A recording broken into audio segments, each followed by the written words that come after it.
నమస్తే welcome to 99 TV. చూస్తున్నారు కదా, పాకిస్తాన్ ఖాళీగా లేదు, ఖాళీగా ఉండదు, ఉండబోదు కూడా. 1971లో ఘాజీని పంపించి తమ ప్రాణాన్ని తామే తీసుకుంది పాకిస్తాన్. ఘాజీని పేల్చేసింది ఇండియన్ నేవీ. వైజాగ్ టార్గెట్గా అప్పట్లో సబ్మెరైన్ పంపించింది. ప్రస్తుతం పశ్చిమ పాకిస్తాన్ అంటే పాకిస్తాన్, ఇవాళ మనం పాకిస్తాన్ అని పిలిచేది, తూర్పు పాకిస్తాన్ విడిపోవాలనుకున్నది. దానికోసం అప్పటి ప్రధాని ఇందిరాగాంధీ మద్దతు ప్రకటించారు బంగ్లాదేశ్కి. ఆ క్రమంలో పాకిస్తాన్కి మనకి మధ్య యుద్ధమేఘాలు కమ్ముకున్నాయి. పాకిస్తాన్ చాలా బలమైన డెసిషన్ తీసుకుంది. ఇది వైజాగ్ బీచ్ ప్రాంతం, విక్టరీ ఎట్ సీ అనేది ఇప్పుడు కూడా మనం వెళ్ళి చూడొచ్చు. అక్కడే ఘాజీని పేల్చేశారు. పాకిస్తాన్ నేవల్ సర్వీస్కి చెందిన ఘాజీ అనే సబ్మెరైన్ని పేల్చేశారు. అందులో 10 మంది అధికారులు ఉన్నారు, ఇంకా చాలామంది సిబ్బంది ఉన్నారు.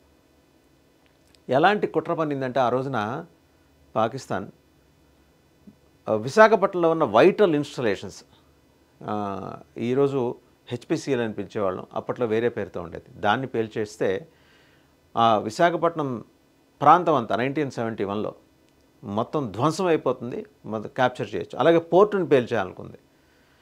దీనికోసం ఏంటంటే ముందర అసలు ఈ ఫైటర్ జెట్స్ని, ఫైటర్ ఎయిర్ క్రాఫ్ట్స్ని క్యారీ చేస్తున్న ఐఎన్ఎస్ విక్రాంత్ ఆల్రెడీ విశాఖపట్నం తీరానికి వచ్చింది. వచ్చినప్పుడు దాన్ని పేల్చేయాలని కుట్ర చేశారు. ఇన్ఫర్మేషన్ అందింది both army and air force ఇద్దరికి, and they work together, Indian army and Indian air force they work together 1971లో చేసి పిఎన్ఎస్ ఘాజీని వాళ్ళు పేల్చేశారు. ఏ మాట కామాట ఆ రోజు ఇండియన్ సబ్మెరైన్లో పనిచేస్తున్న వ్యక్తి, ఇప్పటికీ విశాఖపట్నంలో చేసిన వ్యక్తి, ఇప్పటికీ రిటైర్ అయ్యి ప్రస్తుతం విశాఖపట్నం కుర్సురా మ్యూజియంలో, అంటే ఒక సబ్మెరైన్ మనం విశాఖపట్నం బీచ్లో చూడొచ్చు. అది డీకమిషన్ అయిన తర్వాత దాన్ని బయటికి తీసుకొచ్చి జనాలకు తెలియజెప్పడం కోసం, సందర్శకుల కోసం ఉంచారు.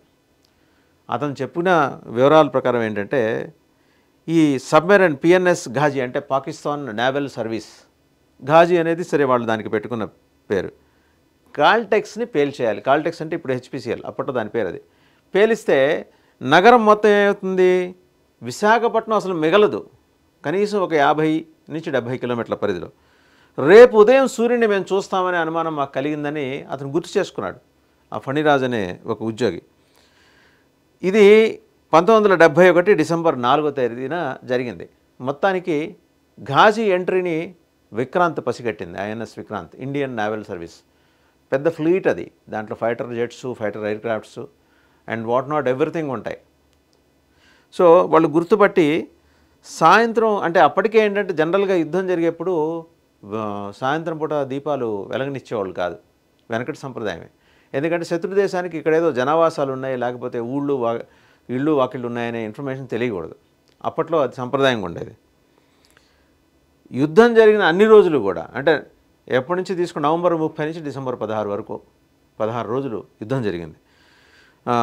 అయితే విశాఖపట్నంలో సముద్రంలో యుద్ధం గెలిచింది. ఇది నిజంగా, అందుకని విక్టరీ ఎట్ సీ అని పెట్టి అక్కడ ఒక స్మారక చిహ్నం కూడా కట్టారు. ఎలా అంటే ఆ రోజు గనక మనం చూస్తే తూర్పు నౌకాదళం రంగంలోకి దిగింది. అంటే ఇప్పుడు ఈస్టర్న్ నేవల్ కమాండ్ అంటున్నాం, Vizag eastern naval command, ENC, వాళ్ళు రంగంలోకి దిగేసరికి డిసెంబర్ 4 ఉదయం సమయానికి పాకిస్తాన్ నేవీ వార్ ఎస్టాబ్లిష్మెంట్ని సగం పైగా నాశనం చేసింది. పాకిస్తాన్ నేవీ అని తక్కువేమీ, వాళ్ళ సామర్థ్యాన్ని మనం ఇక్కడ తక్కువ అంచనా ఎక్కలేదండి. శత్రు దేశం చిన్నదే కావచ్చు కాక, బట్ వాళ్ళ దగ్గర కూడా ఆ రోజుకి అధునాతన టెక్నాలజీ ఉంది. నేవల్ ఎస్టాబ్లిష్మెంట్స్ని చాలా నాశనం చేసింది. అంటే వాళ్ళ ఎయిమ్ కాల్టెక్స్, అది ధ్వంసం చేస్తే విశాఖ ఉండేది కాదు, ఈరోజు మనకి మిగిలేదు కాదు. ఒక హిరోషిమానో ఇంకో నాగసాకి మాదిరినో అయి ఉండేదేమో. అప్పటికి అణుబాంబులు లేవు కానీ, అంటే ప్రయోగించలేదు కానీ. సరే, డిసెంబర్ 4 దాన్ని కూల్చేశారు. ఆ టైంలో ఎవరున్నారంటే దాంట్లో మొత్తం జఫర్ మొహమ్మద్ అని టీమ్ కమాండర్, ఆయన ఆధ్వర్యంలో 10 మంది ఆఫీసర్సు, 80 మంది సైనికులు దాంట్లో ఉన్నారు ఘాజీలో. దీన్ని భారత సముద్ర జలాల్లోకి ప్రవేశించిన తర్వాత దీని మీద ఐఎన్ఎస్ రాజ్పుత్ అటాక్ చేసింది. విక్రాంత్ ఇక్కడే ఉంది, కాస్తూ కోస్టుని కాపలా కాస్తూ, ఐఎన్ఎస్ రాజ్పుత్ ఇంకా అనదర్ బిగ్ ఫ్లీట్ కలిగి ఉన్న ఒక పెద్ద వార్షిప్, దాన్ని ధ్వంసం చేసింది.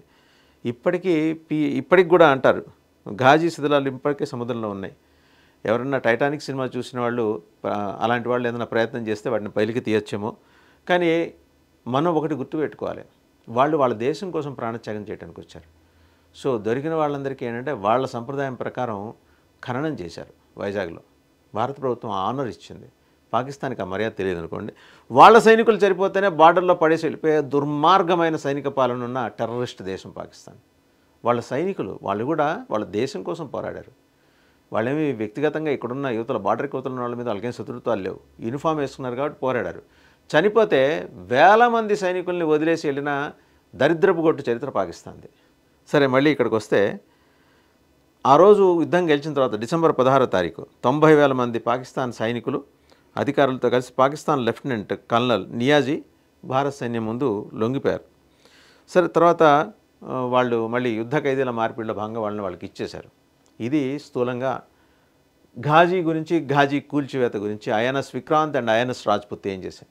మళ్ళీ వాళ్ళ వైజాగ్ గురించి ఎందుకు మాట్లాడుకుంటున్నాం అంటే, మళ్ళీ అదే ప్రాంతంలో వైజాగ్ని టార్గెట్ చేసి పాక్ సబ్మెరైన్లు ఇటు వస్తున్నట్టు సమాచారం అందింది భారత నావికా దళానికి. 71 ఎక్కడ, 2025 ఎక్కడ ఒకసారి చూసుకుంటే దాదాపు 54 ఏళ్ల పైచులకు జరిగింది. ఆ రోజుల్లోనే ఘాజీని ఏం కాకుండా కూల్చేసినప్పుడు ఈరోజు సాధ్యం కాదా? అసలు పాకిస్తాన్ ఎందుకు సబ్మెరైన్లు పంపించాలనుకుంటుంది? సింపుల్, సబ్మెరైన్లు పంపేయటం అనేది అంతర్జాతీయ జలాల్లో వాళ్ళు ఎలా తిరిగినా ఎవడో అడ్డుకోరు. But there are certain limitations, కొన్ని నియమ నిబంధనలు ఉంటాయి.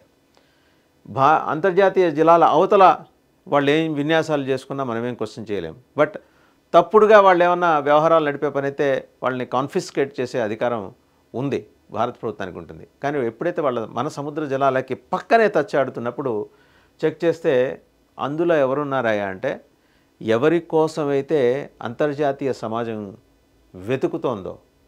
మొన్న ఒక ప్రకటన చేశారు చూడండి ఆయన, Hafeez Syed. Agar Tum pani Nahi they తో హమ్ తుమ్కా శ్వాస కట్ కర్ దేంగే అన్నాడు కదా, ఆయన ఉన్నట్ట. ఇది రా నుంచి, ఐబీ నుంచి అండ్ అలాగే లోకల్ ఇంటెలిజెన్స్ నెట్వర్క్స్ నుంచి ఇండియన్ నేవీకి, సబ్సిక్వెంట్గా ఈస్టర్న్ నేవల్ కమాండ్కి అందిన సమాచారం. అప్రమత్తం అయిపోయారు. ఎందుకు వస్తున్నాడు హఫీజ్ సయ్యద్? ఎందుకంటే కాశ్మీర్ చుట్టుపక్కల తిరిగితే మట్టు పెడుతుంది కాబట్టి భారత సైన్యం. ఇక్కడ కొంత రిలాక్స్ అవ్వచ్చు. ఇక్కడికి వచ్చి ఆల్రెడీ మారువేషంలో వస్తున్నట్టు ఆయన కనిపించే ఆ తలపాగా, గడ్డం, ఈ వేషధారణ తీసేసి మారువేషంలో వస్తున్నట్ట. ఆ సబ్మెరైన్లో అధునాతనమైన సబ్మెరైనే. అప్పట్లోనే ఆ సబ్మెరైన్లో 30 రోజులు 40 రోజులు ప్రయాణం చేసే సౌకర్యం ఉండేది. నేతాజీ సుభాష్ చంద్రబోస్తో పాటు ఆయన జపాన్ నుంచి బయలుదేరినప్పుడు సబ్మెరైన్లో ఇండియా దాకా రావడానికి 30 రోజుల పాటు ఆయనతో ట్రావెల్ చేసిన ఒక వ్యక్తి, ఒక జూనియర్ ఆఫీసర్, మల్లేపల్లికి చెందిన ఒక ముస్లిం వ్యక్తి. దేశభక్తి గురించి మాట్లాడే వాళ్ళకి అది సమాధానం. అలాగే దేశభక్తి గురించి క్వశ్చన్ చేసే వాళ్ళకి ఒక మాట చెప్పాలి, షోయబుల్లా ఖాన్ గురించి చదువుకున్నారా?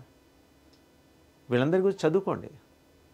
అలాగే కృష్ణదేవరాయలు సామ్రాజ్యంలో కమాండర్స్ ఇన్ చీఫ్గా పనిచేసిన వాళ్ళు ముస్లిమ్స్ ఉన్నారు.